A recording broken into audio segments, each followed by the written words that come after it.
India কূটনীতিক বসাইলো দীনেশ ত্রিবেদীরে, সেই জায়গায় আমেরিকান রাষ্ট্রদূত সর্বপ্রথম টুইট করে ওনারে অভ্যর্থনা জানায়। এইটার কারণটা কি ভাই? ইন্ডিয়ার আমেরিকা না বলে শত্রু? শুনেন, 1 বছর থেকে বলে আসতেছি যে এই আমেরিকা ভারত এবং আওয়ামী লীগের 1 নম্বর বন্ধু হবে।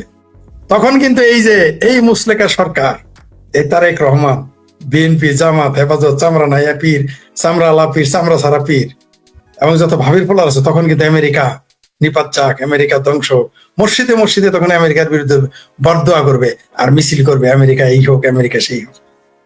এটাই তো রাজনীতি। আমি বলেছি যে ভারত হচ্ছে চাণক্যের নীতির দেশ।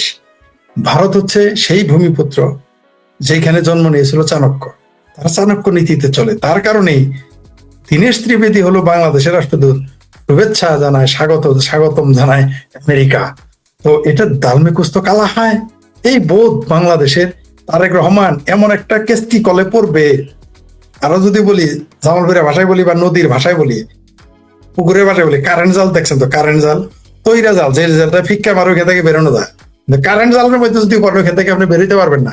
কেসকি জালের মধ্যে আপনি আটকে যাবেন, আর পর আপনার মুর্দাটাই না বাইর করতে হবে, জিন্দা বানানো যায় না। তো এই তারেক রহমান কারেন্ট জালের মধ্যে পড়ে গেছে। সোজা কথা, কেসকি কলে পড়ে গেছে বা ফাটা বাসের সিপাই পড়ে গেছে, সে বুঝতেই পারতেছে না। আপনি খেয়াল করেছেন, এই মুহূর্তে ভারত কিন্তু তাদের ট্যুরিস্ট ভিসা দিয়ে ঘোষণা দিয়েছে 28 তারিখ থেকে দিবে, মানে আর কয়েকদিন পরে। দীনেশ ত্রিবেদীকে কি করলো? তাকে মন্ত্রীর পদমর্যাদা দিল। আবার এদিকে ভারত, এদিকে আবার আমেরিকা সমর্থন জানাইল, ওইদিকে আবার চীনের আরেক বড় সরকারি বড় নেতা বা মন্ত্রী সমমর্যাদার কেউ ভারতে অজিত দোভালের সাথে বৈঠক করে। মানে ঘটনা কোন দিকে কি ঘটতেছে? এইদিকে আমেরিকা চেয়েছিল করিডোর, নাম দিয়েছিল মানে কি সহযোগিতামূলক করিডোর। চায়না সরাসরি করিডোর চেয়েছে। চায়নারে যদি করিডোর দেয়, আমেরিকা বসে থাকবে? আবার আমেরিকারও যদি দেয়, ভারত আর চায়না বসে থাকবে? তারেক রহমান এমন কেস কি করলে, চীন যে গিয়েছে তার অবস্থা কিন্তু খারাপ হয়ে যায়। সর্বশেষও দেখেছি, আবারও খুব শীঘ্রই দেখব। আর ভারতকে আরেকটা জিনিস বলি, ভারতের কিছু নীতি আমারও পছন্দের না। এরা এত স্লো, মনে হয় হোমিও ওষুধ দেয় যে 40 দিন পরে কাজ করবে, কিন্তু কাজটা কিন্তু করে। তারা এমন ডোজ দিয়ে দেয়। দেখেন পাকিস্তানকে বিনা যুদ্ধে, কোনো বিমান হামলা নাই, বম ফোটানো নাই, গুলি নাই, একটা বুলেট খরচ নাই, পাকিস্তানকে সারা পৃথিবীতে ভিকারিস্তান নামে একটা দেশ কি চিনে, সেটা হলো পাকিস্তান। কি কাজটাই করে দিয়েছে। তাহলে ভারত যখন বাংলাদেশকে নিয়ে কিন্তু খেলা শুরু করে নাই, শুধু ওই যে পুশিন নিয়ে, পুশব্যাক নিয়ে একটু দুষ্টামি করেছে ভারত। তাতে কিন্তু বাংলাদেশের, আমিও প্রথমে ভাবতাম যে ভারত কিছু বলে না, আমার রাগ উঠেছে। কালকেও আমি একটা পোস্ট দিয়েছি ভারতের উপর রাগ করে, মানে অন্যরকম ভাবে। আমাকে ভারত থেকে কয়েকজন বয়স্ক মানুষ আমাকে, এবং তারা বিজ্ঞ মানুষ, গবেষক, প্রত্যেকের বয়স 75-এর উপরে, 80-র কাছাকাছি। তারা আগে বললো, তুমি পোস্ট দিয়েছো, আমরা বুঝেছি ওটা ভারতকে নিয়ে দিয়েছে, কিন্তু ভারতকে তুমি বুঝবা না, তুমি ভারত সম্পর্কে অনেক বেশি জানো। আমাকে ওই লোকগুলো আবার ভারত গবেষক মনে করে, মানে সেই বিজ্ঞ ব্যক্তিগুলো, তাদের সাথে আমার আলোচনা হয়, তখন তারা বলে, তুমি তো ভারত গবেষক হয়ে গেছো, আমরাও তো ভারত সম্পর্কে এত কিছু জানি না। উনি বললো, সরি আজকে সকালে বলেছে, রাতে না, সকালে মানে তো 11টার পরে, বললো যে ভারত কি করবে সেটা তুমি ফাইনালি জানতে পারবা না। ভারত এমন ভাবে এগোবে, যদি মনে হয় যেমন মাকড়সার কয় পা, আমি বললাম 8 পা নাকি কত পা, কয় রকম, তুমি 2 পা আলা মানুষ হয়ে তাকে নিয়ে চিন্তা করতে পারো না। ভারতের শত্রু বাংলাদেশ, ভারত বাংলাদেশকে শত্রুই মনে করে না, কারণ জানে তার কিছুই করতে পারবে না, কিন্তু ট্র্যাপে পা দিবে না। আমি বলেছি যে ভিসা কেন দিল স্যার? উনি বললেন, না ভিসাটা দেওয়া এটা একটা টোপ। বলে যে তুমি যে ক্ষোভটা দেখাচ্ছ যে ভিসাটা দেওয়া, তো আমি বলেছি, এই যে দেখেন বাংলাদেশি লোক আপনাদের বলতেছে আপনারা নাকি ভয় পেয়ে গেছেন, আপনারা কি না খায় মরবেন, এই জন্য আপনারা ভিসা দিয়েছেন বাংলাদেশকে। বললো এটা আমাদের একটা টোপ। বর্ষি কয়, তুমি যখন মাছ মেরেছো কখন, মাছ শিকার করেছ? জি, আমি তো মাছেরই লোক। বললো যে মাছ শিকার করতে একটা টোপ দিতে হয়, অথবা সুন্দরবনে বাঘ ধরতে গেলে তুমি দেখবা সেখানে কোনো একটা প্রাণী রাখতে হয়। এই ভিসাটা হলো একটা টোপ ভারত সরকারের। বলে আপনি কেমনি বুঝলেন? কয়টা আমার অনুমান, তুমি যেমন অনুমান করে বলো আমার অনুমান। বলো যে এটা তাদের টোপ, এটা তারা দেখতেছে কি করে। পাশাপাশি তারা দেখে নিল বাংলাদেশ কত উজাইতে পারে। বাংলাদেশ চরম পর্যায়ে উজায়, মানে আমাদের ভাষায় বললো, মানে সে অন্য ভাষা বলছে, মানে বুঝে হলো যে বাংলাদেশ কত উজাইতে পারে, ওই শব্দটা ইংরেজি ইউজ করেছে। বলে যে কত যাইতে পারে আমরা তা দেখতেছি, ভারত সরকার তা দেখতেছি। প্রথমে বলেছিল আমরা, বলে আবার কথা ঘুরে ফেলে বলে যে ভারত সরকার এগুলো অবজার্ভ করতেছে। তোমার মতো ইউটিউবারের কথা যদি ভারত সরকার শুনে থাকে, তাহলে তারা এত চিৎকার চেষ্টামেচি সারাদিন ভারত ভাঙতে চায়, সেভেন সিস্টার খাইতে চাও, এইভাবে বলতেছে তোমরা সেভেন সিস্টার খাইতে চাও, তোমরা আমাদের কলকাতা নিয়ে নিতে চাও, তোমরা আমাদের দিল্লি নিয়ে দিতে চাও, তোমরা আমাদের আসাম নিয়ে নিতে চাও, তোমরা আমাদের বিহার নিয়ে যেতে চাও। আমি স্যার আপনি এগুলো দেখেন? বলে হ্যাঁ আমি তোমাদের টিকটক ওইগুলো দেখি তো, যে তোমরা রিক্সাওয়ালা বলতেছে আমাদের বিহার নিয়ে নিবে, আমাদের কলকাতা।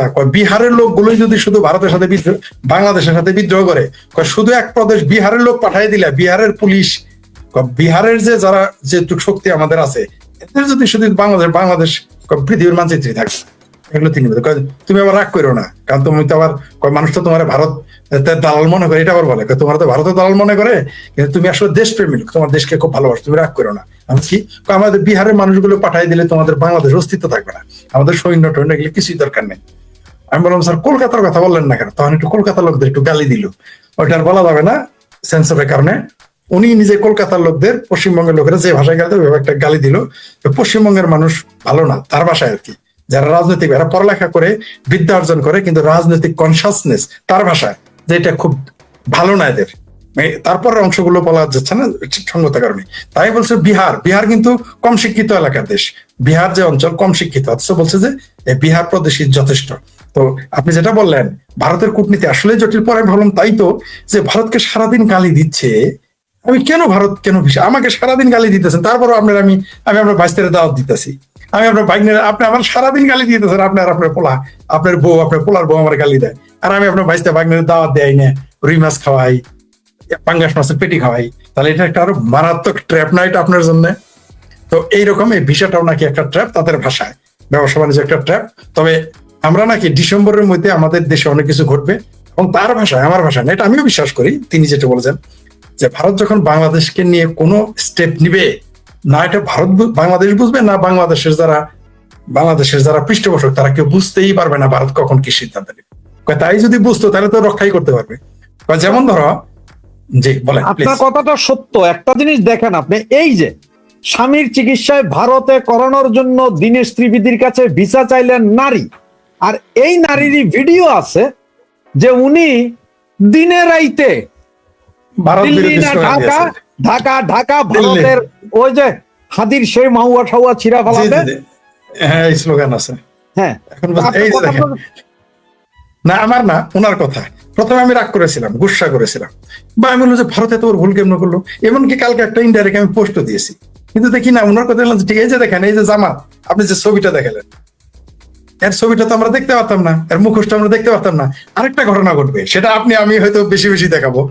অর্থাৎ আমার একটা লোক রেখেছি আমি, যে 28 তারিখ থেকে, মানে যেই দিন শুরু করবে যাওয়া, আমি যশোরে লোক ফিট করেছি, তাকে বেতন দিব, বলছে আপনাকে আমি বেতন দিব, আপনাকে একটা দৈনিক একটা মানুষের একজনকে ভিডিও, যে তোমার বেতন কত, সে বলছে তার বেতন প্রতিদিন বাংলাদেশি টাকা 600 টাকা।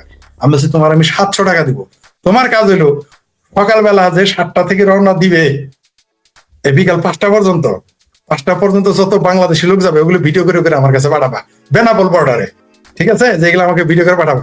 বললো তা শুধু বলো যে স্যার আমার তাহলে দুপুর একটু খাবার দিয়েন, তাহলে আমি ঠিক আছে আরো 100 টাকা দিব, তোমার 800 টাকা দিব। বলো স্যার আমার চাকরি কতদিন? আমি বললাম তোমার এই চাকরি যতদিন ভিসা চলবে ততদিন, প্রতিদিন আমার ভিডিও করে দিবা, তুমি আমার রেকর্ড করে দিবা, আমি এগুলো দেখাবো যে এই যে কারা ভারত, কারা ভিসা, কারা স্লোগান দিয়েছে হাতির মতো, যে হাতি মাতি ছিঁড়ে ফেলবে ভারতের, দিল্লি না ঢাকা, একেবারে লাইভ এগুলো আমি দেখাবো, আপনার চ্যানেলেও সপ্তাহে 1-2 দিন দেখাবো। জি, তবে একটা শর্ত আছে, ওই যে 800 টাকার মধ্যে 100 টাকা আপনার দিতে হবে। অবশ্যই। আচ্ছা ঠিক আছে। আমি একটা ঘটনা করলাম, আমি ফোন দিছিলাম ভারতীয় এম্বাসিতে, তারে বললাম যে আমি আমার ওয়াইফ বাচ্চারা সব ভারত যাইতে চাইতেছি। তো আমার কাছে প্রথমে বলে যে ফর্ম টর্ম ফিল আপ করতে, আমি বললাম আগে ইনফরমেশন দে, আমাদের পাসপোর্ট হচ্ছে যে ফ্রেঞ্চ পাসপোর্ট, তাহলে তো তোদের লাগবে না, ভিসা লাগবে না, ফ্রেঞ্চ পাসপোর্ট। আমি যে আমার পাসপোর্টে কিন্তু জন্মস্থান বাংলাদেশ লেখা আছে, তাহলে 3 সপ্তাহ লাগবে, চেকিং হবে। আমার ওয়াইফের বাংলাদেশি পাসপোর্ট, ওইটা একটু ডিফিকাল্ট। আমি যে কেন বাংলাদেশের জন্য ভিসা ওপেন করে দিছে না? ওপেন করে দিছে, তোর ওয়াইফেরটা 3 মাস আগে জমা দিয়া দিস। 3 মাস আগে, তার মানে বুঝছেন মানে মানে ওই যে তাহলে ওনার কথাই ঠিক যে এটা টোপ। দেখেন টোপ। ভিসা দিব 3 মাস আগে, জমা দিতে হবে 3 মাস আগে, 3 মানে মাস আগে, পাসপোর্টটা হ্যাঁ। 3 মাস, মানে পাসপোর্টটা 3 মাস বন্দি, বন্দি। যাচাই এবার আপনি হবে, দেখেন কি যাচাই কি হবে। করেন, ওগুলা দেখবে আর কি তারা। ছবি দিয়ে তো স্ক্যান করে গুগলে মারলেই বাইরে আ যায়। হ্যাঁ, অদ্ভুত। হ্যাঁ, এটা আমি জানতাম না। শুধু তাই না, আমি তো মানে খুব নিজেকে নিরাপদ রাখার জন্য অনেক, জানেনই তো যে অনেক সব ফোনে পান না, আমি তো আমার ফোন রেখে আমি তো বাটন ফোন নিয়ে যাই যাতে কেউ খুঁজে না পায়। পরে আমাকে একজন বললো এই ভয়ের কারণে, বলে তুমি তো টেকনোলজি বুঝো না। আমি বলছি কেন? কয় তোমার ফোনটা চালু থাকলে তোমার খুঁজে পাওয়া যাবে, তুমি পৃথিবীর কোন অবস্থানে আছো, কোন পয়েন্ট আছো, কয় তুমি কোন জায়গায় আছো এটা আমি মার্কিং করতে পারি। আপনি ইভেন কয় তুমি অপেক্ষা করো, পর আমার পার্সোনাল নাম্বার যেটা আপনাদের কাছে নাই সেটা দিলাম। উনি আমাকে আধা ঘন্টা পরে ছবি সহ পাঠাইলো, তুমি এই এলাকায় এই অবস্থান আছো। সত্যি সত্যি উনি আমার 1/2 কিলোমিটারের মধ্যে বের করে ফেলছে। একটা ব্যক্তি, গোয়েন্দা সংস্থা লাগে নাই। তাহলে যারাই যে ভিসা চাইবে তাদের ছবিটা নিয়েই তো গুগলে দিবে, ফেসবুকে। তবে একটা কাজ করবে, যারা দেখবেন ভারতের ভিসা চাবে, এই যে আমাদের ভাবির পোলারা এবং যারা জামাতি হেফাজতি, এরা করবে কি তাদের ফেসবুক আইডি ডিসেবল করে রাখবে। হ্যাঁ, এটা মানে তো তারা ডিসেবল করবে, তার মানে কি, তার মানে আর ভিসাও দিবে না। ফেসবুক কোথায় তোমার? ঠিক সোশ্যাল আছে? মিডিয়ার কোথায়? এটা একটা সর্বশেষ প্রশ্ন, যেটা এক সময় বিএনপি জামাত বলতো যে, ছাত্রলীগ বলতো যে তোমরা পুলিশ ছাড়া রাস্তায় আসো, আমরা ঠিক আছে। আর একটা জিনিস তো আপনি মনে হয় স্বীকার করবেন যে জামাতই একমাত্র দল যে যার লোক আওয়ামী লীগে আছে, বিএনপিতে আছে, জাতীয় পার্টিতে আছে, সব জায়গায় আছে, সব জায়গাতে, কিন্তু সব জামাতের ভিতরে কোনো আওয়ামী লীগ বিএনপি পাইবেন না, এটা আপনাকে না, না, স্বীকার না, করতে হবে। একটাও না, একটাও না। জি, জি। এখন কত হচ্ছে, তারাই যখন বলতো যে পুলিশ ছাড়া আসো, সেই তারা এখন সেনাবাহিনী নিয়েও আছে। এরপরে কি? তারপরে বলেছি তো যে আগামী 23শে জুন এরা নেটো বাহিনী নিয়ে আসবে, নেটো বাহিনী আইনে বলবে আওয়ামী লীগ পুলিশ ছাড়া। আমি বলেছি তো, এটা আমি 1 বছর আগে বলেছি যে যারা তোমরা বলতা যে পুলিশ ছাড়া আসো, পুলিশ ছাড়া ছাত্রলীগ আসো, পুলিশ ছাড়া সম্রাট আসো, সম্রাট মানে যুবলীগের প্রেসিডেন্ট, যুবলীগের সভাপতি, যে সম্রাট আসো, ছাত্রলীগের সাদ্দাম রব্বানি পুলিশ ছাড়া আসো বলতো, নয়নেরা আসো, ইনানেরা আসো পুলিশ ছাড়া, তারপর আওয়ামী লীগ আসো, দেখ পুলিশ ছাড়া এসে দেখ আমরা কত বড় খেরু। কিন্তু সেই খেরুরা এখন দেখে আর্মি ছাড়া চলতে পারে না, পারবেও না।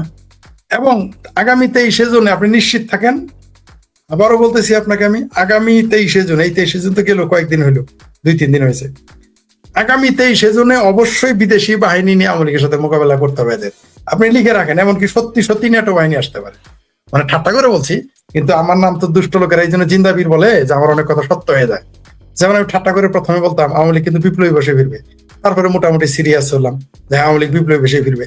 এবং এখন দেখেন আপনি আওয়ামী লীগের উপরে যে নির্যাতন চলতেছে, যে নিপীড়ন চলতেছে আওয়ামী লীগ, ছাত্রলীগ, যুবলীগের উপরে, যে পাশবিকতা চলতেছে, তাকে বিপ্লবী না হয় উপায় আছে? কোনো উপায় নেই। আপনাকে যদি একটা লোক প্রতিদিনই পেটায়, সপ্তাহে 7 দিনই পেটায়, একদিন তো আপনি ঘুরে দাঁড়াবেন। আর এই জায়গায় তো আওয়ামী লীগকে বছরের পর বছর পেটাচ্ছে, আওয়ামী লীগ তো ঘুরে দাঁড়াবেই, তারা তো বিপ্লবী হবে, প্রতিবাদী হবেই। আগামী 23শে জুনের আগে এই যে যারা বলতো পুলিশ ছাড়া এসে দেখ, পুলিশ ছাড়া এসে দেখ, আর্মি ছাড়া তো চলতে পারবে না তারা। যখন যে বললো না আর্মি চলে যাবে, এমন একটা ফাত্রামি, মিথ্যা কথা, ধোকা। আর্মি চলে গেলে এই দেশে টিকতে পারবে সেই সরকার? আর্মি যেদিন বেড়াকে ফিরে যাবে, এই ছাত্রলীগের সামনে, যুবলীগের সামনে, পুলিশ তো দূরের কথা, কেউ গোলাবে না। ইভেন এইভাবে যদি আর্মি থাকতে থাকে, আর্মিও একদিন ছাত্রলীগ, যুবলীগ, আওয়ামী লীগের সামনে টিকতে পারবে না। তাই তো বললাম আগামী 23শে জুনের আগে যারা বলতো আওয়ামী লীগ কেন পুলিশ নিয়ে আসে, আওয়ামী লীগ কেন পুলিশ লীগ নিয়ে আসে, ছাত্রলীগ কেন পুলিশ লীগ নিয়ে আসে, এরাই দেখবেন আর্মি দল ছাড়া, এরাই দেখবেন আমিরে আমিরে আমিরে আর্মির লোক ছাড়া চলতে পারবে না, এবং টিকতেও পারবে না। আগামী জুনের আগে আর্মিও টিকতে পারবে না। তখন দেখবেন সত্যি সত্যি বিদেশি বাহিনী আনবে। আর এই যে মোল্লা নামের যে জঘন্য লোক সন্ত্রাসী আছে, এই জঙ্গিদের নামায় দিবে আওয়ামী লীগের বিরুদ্ধে। যেমন আপনার মনে আছে ইরানে যখন তেহরানের কসাই বিরোধী আন্দোলন শুরু হইলো, ইরাক থেকে কিন্তু হাজার হাজার মিলিশিয়া চলে গেছিল তাদের ফাইট করার জন্য, তাদের হত্যা করার জন্য, সরকার বিরোধী আন্দোলন দমানোর জন্য, মনে আছে? ওইরকম দেখবেন পাকিস্তান থেকে আসবে, তুরস্ক থেকে আসবে, এরা তো আসবেই ঠেকাইতে। শেষে নেটো বাহিনী সত্যি সত্যি যদি হয়ে যায়, নেটো বাহিনী চলে আসে আওয়ামী লীগ ঠেকাইতে, এত আমি অবাক হব। অথচ এরাই কিন্তু বলছে যে পুলিশ ছাড়া এসে দেখে। আপনি বারবার বলতেন যে ছাত্রলীগ আওয়ামী লীগ বিপ্লবী হয়ে আসবে। ফরিদ ভাই, বয়স তো হয়েছে আপনার না, 88, 95, 2001, 2006 আওয়ামী লীগ যদি শুধুমাত্র সেই জায়গাটাই ফিরা যায়, তাইলে কি অবস্থাটাও? সেটাই তো সেই বলতেছি। সময় সেটাই তো, না না না, এইবার আর ওইভাবে সুযোগ নেই, ওইটার সুযোগ রাখে নাই আওয়ামী লীগকে ওইভাবে। আচ্ছা আপনি দেখেন 23 মাস যাবৎ একটি দলকে এইভাবে নিপীড়ন, তারা ঘরে থাকতে পারে, মিছিল তো ধরে। বিএনপি কিন্তু আর যাই থাকুক, বিএনপির 2-4 জন, মানে ধরেন সারা বাংলাদেশে 5 লক্ষ বিএনপির নেতা ঘুমাইতে পারেন এই ঘরে, পালায় থাকছে, পালায় থাকতে কিন্তু পারছে। কিন্তু এখন তো আপনি 5 কোটি আওয়ামী লীগের লোককে আপনি চাপিয়ে চেপে রেখেছেন, তো এটা তো বিস্ফোরণ করবে। আপনি যত চাপ দিবেন সবকিছু তো বিপরীত প্রতিক্রিয়া। সেই জন্য বলেছি এটা বিপ্লব ঘটবেই। আওয়ামী লীগ এখন ভূমিকম্পের মতো ফিরবে, সাইক্লোনের মতো ফিরবে, ঝড় তুফানের মতো ফিরবে। সেই জন্য বলতেছি তাদের ওই 95, 91 এগুলো আর সুযোগ নাই, 2007 এইভাবে সুযোগ নাই। পল্টনে একটু মারামারি ধস্তাধস্তি করলেন, ওটা তো মারামারি ছিল, একটা ঝগড়া। কিন্তু এখন তো সারা দেশ এইবার যেভাবে 32 নম্বর ভেঙেছে, আপনি কি মনে করেন সর্বনিম্ন, আমি বলে দিই আপনাকে, আমি ধরে নিই 35 লাখ বাড়ি ভাঙবে। আর যদি 10% ধরেন কত হয়? 3,20,000, অন্তত 3,20,000 বাড়ি আগামীতে ভাঙচুর হবে। ঠেকা রাখতে পারবেন না ভাই। আপনি যদি আওয়ামী লীগের বড় নেতা হন, আপনি করবে। যার বউকে 1 বছর ধর্ষণ করেছে, সেই ছেলেটা যখন জেলখানা থেকে এসে প্রতিশোধ নিতে যাবে, সেই ছাত্র দল নেতার বাড়ি হামলা করবে, আপনি কোন মুখে তাকে আটকাবেন আমাকে বলেন ভাই। মনে করেন আপনার ওইখানেই ঘটছে, আপনি এলাকার এমপি বা মন্ত্রী, আপনি বললেন যে সলিমুদ্দিন তুমি যাও না, আমার দল এখন ক্ষমতায়, আমাদের দেশের কাজ করতে হবে। এটা আপনি বলতে পারবেন তারে? যার বউ 1 বছর ধর্ষণ হয়েছে, আপনি তাকে কি বলে সান্ত্বনা দিবেন? এইরকম তো সারা দেশেই ঘটেছে। এগুলো তো একটা আপনি জেনেছেন, যেগুলো জানেন না। আমার কাছে 1 বছর আগে কেঁদে কেঁদে বাচ্চারা বলতো তার মা ধর্ষিতা, মায়ে বলতো তার মেয়ে ধর্ষিতা। আমি কথা বলতে, আমি মাঝখানে দেখবেন হুট করে কথা বলা বন্ধ করে দিই। তখন আসলে এমন কোন মেসেজ আসে এগুলো সহ্য করার মতো না। আওয়ামী লীগের লোক আগে বিশ্বাস করে নাই আমার কথা, যে পাড়ায় পাড়ায় মহল্লা মহল্লায় যারা আওয়ামী লীগের পক্ষের লোক, মুক্তিযুদ্ধের পক্ষে, তাদের মা বোন খালা ভাগ্নি বাস্তিকে ধর্ষণ করতেছে, বিশ্বাসই করতো না আওয়ামী লীগ। কিন্তু এখন তো সেটা ওপেন সিক্রেট, সবাই জানে, সবাই জানে এই ঘটনা। তো আপনি যার মা ধর্ষণ হয়েছে, যার বোন ধর্ষণ হয়েছে, যার পিতাকে মেরে ফেলেছে, যার মাকে মেরে ফেলেছে, ওই যে ছেলেটাকে ওকে না পেয়ে নামাজরত অবস্থায় মাকে মেরে ফেলেছে, ওই ছেলেকে আপনি কি দিয়ে তাকে আপনি বোঝাবেন? আচ্ছা ধরে নিলাম আপনি বাংলাদেশের 10 লক্ষ লোক এরকম নির্যাতিত, 9 লক্ষ লোকেরই বুঝাইতে পারলেন, তারা দাঁতে কামড় দিয়ে মেনে নিল। আর 1 লক্ষ কিভাবে? আর আপনি এটা বলবেন কিভাবে তাকে থামাতে? পারবেন না, এটা আপনি পারতে পারেন না, এই অধিকারও আপনার নাই। যার বউকে 1 বছর ধর্ষণ করেছে তাকে আমি বলবো তুমি থামো, কি করে সম্ভব? যার মেয়েকে ধর্ষণ করেছে তাকে আমি কি করে বলবো তুমি থামো? এই যে আপনাকে আমি বললাম যে ছাত্র লীগও যদি ছাত্র দলের 10 জনকে 7 জনকে পানিতে ডুবাই মারে, আমরা তার বিরোধিতা করি।